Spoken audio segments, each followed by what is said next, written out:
Number 10. Kambal na pusa. Ang kambal na pusa na sina Iris at Abyss ay naging tanyag dahil sa kanilang pambihirang anyo. Pareho silang ipinanganak na may kakaibang mata, isang kulay bughaw at isang kulay ginto. Tinatawag itong heterochromia at bihira na mangyari sa mga pusa. Mas lalo pang naging kamangha-mangha ang kanilang kaso dahil sabay itong taglay ng dalawang magkapatid, bagay na halos imposibleng makita sa ibang mga alaga. Ang kanilang mga litrato ay mabilis na kumalat sa internet at naging paksa ng paghanga ng maraming tao. Hindi lamang sa kanilang itsura na kilala ang kambal na pusa. Kilala rin sila bilang masigla at mapaglaro, kaya't lalo silang kinagiliwan ng kanilang mga tagahanga. Ipinapakita nila na ang pagiging kakaiba ay hindi hadlang upang maging mahalaga at minamahal. Sa pamamagitan ng kanilang kasikatan, mas maraming tao ang natutong pahalagahan ang mga alagang may kakaibang katangian. Ang kanilang kwento ay nagpapatunay na ang kalikasan ay may kakayahang lumikha ng mga hindi inaasahang himala. Number 9. Anim na binti. Si Henrietta ay isang pusa na isinilang na may 6 na binti dahil sa kondisyon na tinatawag na polymelia. Ang kanyang anyo ay agad na nakaakit ng pansin sa kanlungan kung saan siya inalagaan. Bagamat kakaiba ang kanyang hitsura, ipinakita niya na siya ay malambing at masayahin, bagay na lalo pang nagpatanyag sa kanya. Ang mga sobrang paa niya ay nagdulot ng kaunting limitasyon sa kanyang paggalaw, ngunit hindi nito nabawasan ang kanyang sigla at determinasyon na mabuhay tulad ng ibang pusa. Dahil sa kanyang kalagayan, sumailalim si Henrietta sa masusing pag-aalaga ng mga veterinaryo na nagplano ng operasyon upang alisin ang mga sobrang paa. Layunin nito na bigyan siya ng mas malayang paggalaw at mas maginhawang pamumuhay. Ang kanyang kwento ay nagsilbing inspirasyon at nagpapaalala sa marami na kahit kakaiba ang isang nilalang, karapat-dapat pa rin itong mabigyan ng pagkakataon na mamuhay ng masaya at normal. Siya ay naging simbolo ng katatagan at pag-asa para sa mga alagang may natatanging kondisyon. Number 8. Pusang Wilfred. Si Wilfred na mas kilala bilang Wilfred Warrior ay isang Persian cat na agad nakilala dahil sa kanyang kakaibang mukha. Malalaki ang kanyang mga mata at may malinaw na underbite, dahilan upang magmukha siyang tila galing sa isang nakakatakot na kwento. Ngunit sa kabila ng kanyang itsura, si Wilfred ay napakabait at mapagmahal. Naging mabilis ang kanyang kasikatan sa social media at naging tampok pa sa mga nakakatawang video na lalo pang nagpalawak ng kanyang mga tagasunod.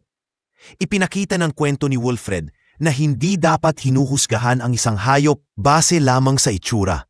Bagamat may mga nag-alinlangan sa kanyang kalusugan dahil sa kanyang kakaibang mukha, pinatunayan ng mga veterinaryo na siya ay malusog at normal. Ang kanyang kasikatan ay nagsilbing paalala na ang tunay na halaga ay nasa kabutihang loob at hindi sa panlabas na anyo. Sa ganitong paraan, naging inspirasyon si Wilfred sa maraming tao na pahalagahan ang lahat ng nilalang anuman ang kanilang hitsura. Number 7.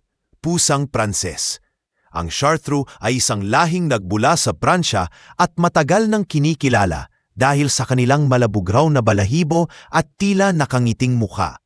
Kilala sila sa kanilang katahimikan at banayad na ugali, bagay na nagbigay sa kanila ng reputasyon bilang isa sa pinakamatatag na pusa.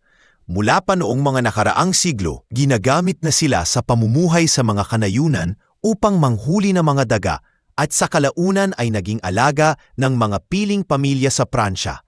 Sa kabila ng kanilang mahabang kasaysayan, naging bihira ang lahing ito lalo na matapos ang digmaan sa Europa. Gayunpaman, nagpatuloy ang pagsusumikap ng ilang tagapagpalahi upang mapanatili sila hanggang sa makilala muli sa buong mundo. Ang kanilang natatanging anyo at ugali ay nagsilbing patunay na hindi lamang kagandahan ang kayang ialok ng isang alagang hayop, kundi pati na rin ang kasamang katahimikan at kapanatagan sa tahanan. Ang Chartreux ay isang halimbawa ng yaman ng kasaysayan at kultura ng mga alagang pusa. Number 6. Pusang Matilda. Si Matilda ay isang pusa na nakilala sa buong mundo dahil sa kanyang kakaibang mga mata na tila galing sa ibang dimensyon. Sa una ay ordinaryong kuting lamang siya, ngunit kalaunan ay nagsimulang lumaki at lumobo ang kanyang mga mata hanggang sa ito ay maging malakristal ang itsura. Ang kondisyong ito ay dala ng isang bihirang sakit sa mata na tinatawag na spontaneous lens luxation. Sa kabila ng pagkawala ng kanyang paningin, ipinakita niya na kaya pa ring mamuhay ng payapa at puno ng pagmamahal. Hindi naging hadlang ang kanyang kapansanan upang maging inspirasyon sa marami. Sa katunayan, ginamit ng kanyang mga amo ang social media upang ibahagi ang kanyang kwento at magpalaganap ng kaalaman tungkol sa kalusugan ng mga alaga. Maraming tao ang naantig sa kanyang pagiging kalmado at mahinahon sa kabila ng hirap na dinanas.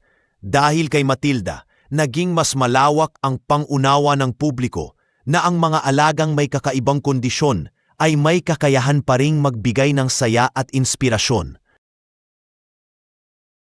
Number 5. Pusang Narnia. Si Narnia ay isang pambihirang British Shorthair na agad sumikat dahil sa kakaibang hati ng kanyang mukha. Ang kalahati nito ay kulay itim at ang kabila naman ay kulay abo. Kasabay pa ng kanyang nakakasilaw na bughaw na mga mata. Marami ang namangha dahil sa itsurang parabang dalawang pusa ang nagsanib sa iisang katawan. Sinasabing siya ay isang genetic chimera na isang natural na pangyayari at napakadalang makita sa mga pusa. Hindi lamang ang kanyang itsura ang dahilan ng kasikatan ni Narnia. Kilala rin siya bilang isang masigla at mapagmahal na alaga na madaling makisama sa mga tao. Mula nang ibahagi ng kanyang amo ang mga larawan niya sa internet, agad siyang nagkaroon ng malaking bilang ng tagahanga sa iba't ibang bansa. Ang kanyang kakaibang mukha ay nagsilbing paalala na ang kalikasan ay may kakayahang lumikha ng mga obra maestra na hindi basta-basta mauulit. Sa pamamagitan ni Narnia, maraming tao ang natutong pahalagahan ang kagandahan ng pagiging natatangi. Number 4. Pinakamatandang Lucy. Si Lucy ay isang pusang nagmula sa Wales na labis na namangha ang mundo dahil sa kanyang kahangahangang haba ng buhay. Tinatayang umabot siya ng 39 years, nakatumbas ng mahigit 170 sa edad ng tao. Kahit sa kanyang katandaan, nanatili siyang masigla at aktibong humuhuli ng mga daga sa kanilang lugar. Ang kanyang kasaysayan ay nakumpirma batay sa mga alaala ng pamilya at mga kapitbahay na patunay sa pangbihirang tagal ng kanyang pamumuhay. Hindi lamang ang edad ni Lucy ang kamangha-mangha, kundi ang paraan ng kanyang pamumuhay. Sa kabila ng katandaan, pinanatili niyang masigla at masayahin ang kanyang sarili. Bagamat hindi opisyal na kinilala ng Guinness World Records dahil sa kakulangan ng mga naunang dokumento, ang kanyang kwento ay patuloy na nagbibigay inspirasyon. Pinapakita nito na sa tamang pag-aalaga at mapayapang kapaligiran, posible para sa isang alagang hayop na mabuhay ng mas matagal kaysa inaasahan. Number 3. Pusang Carillon. Ang Carillon bobtail ay isang lahing pusa na nagmula sa Rusya at nakilala dahil sa kanilang maiikling buntot. Madalas silang ikumpara sa bobcat dahil sa anyo ng kanilang buntot, ngunit sila ay tunay na hiwalay na lahi. Kilala sila bilang maliliit ngunit matitibay na pusa, may likas na lakas at hilig sa pakikipagsapalaran. Mahilig din silang maglaro at mag-explore, na madalas nagdadala sa kanila sa kakaibang mga sitwasyon. Isa sa dahilan kung bakit napakabihira ng Carillon bobtail ay dahil napakakaunti lamang ng mga ito sa Amerika na tinatayang wala pang 100 na purong lahi. Dahil dito, umaabot sa libu-libong dolyar ang halaga ng isang kuting. Sa Europa ay mas kilala sila. Ngunit nananatiling bihira kahit saan. Ang kanilang katangiang likas at ang kanilang kasiblahan ay nagbigay sa kanila ng kakaibang reputasyon bilang isa sa mga pusang tunay na mahirap matagpuan. Number 2. Pusang Norwegiano. Ang Norwegian Forest Cat ay isang lahing nagmula sa malamig na kagubatan ng Norway. Kilala sila sa kanilang makakapal at water-resistant na balahibo na nakatulong sa kanila upang mabuhay sa matitinding taglamig ng rehiyon. Malalaki at matibibay ang kanilang pangangatawan, umaabot ng halos 22 inches ang taas at maaaring umabot ng bigat na 20 pounds. Dahil dito, sila ay tinitingala bilang isang lahi na may kakaibang kombinasyon ng ganda at tibay. Bukod sa kanilang pisikal na katangian, ang Norwegian Forest Cat ay may banayad at matapat na ugali. Kilala silang mahusay umakyat at mahilig magmasid mula sa mataas na lugar, bagay na kaugnay ng kanilang kasaysayan sa ligaw. Sa kabila ng kanilang laki at tikas, sila ay kalmado at madaling makisama, dahilan upang sila'y lalo pang hangaan sa iba't ibang bansa. Ang kanilang pagiging bihira sa Amerika ay nagdagdag sa kanilang halaga at reputasyon bilang isa sa mga pinakapambihirang lahi ng pusa sa buong mundo. Number 1. Pusang Matilda. Si Matilda ay tinaguriang alien-eyed cat dahil sa kakaibang paglaki ng kanyang mga mata. Noong siya ay ipinanganak, tila isa lamang siyang karaniwang tabby cat. Ngunit habang siya ay lumalaki, nagsimulang lumaki at lumiwanag ang kanyang mga mata. Ang kondisyong ito ay dulot ng spontaneous lens luxation na nagdulot ng unti-unting pagkabulag.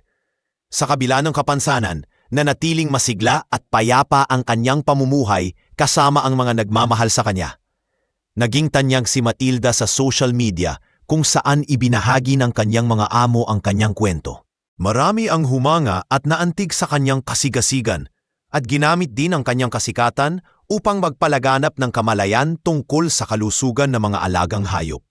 Ang kanyang presensya ay nagsilbing paalala na ang pisikal na limitasyon ay hindi hadlang upang maging inspirasyon.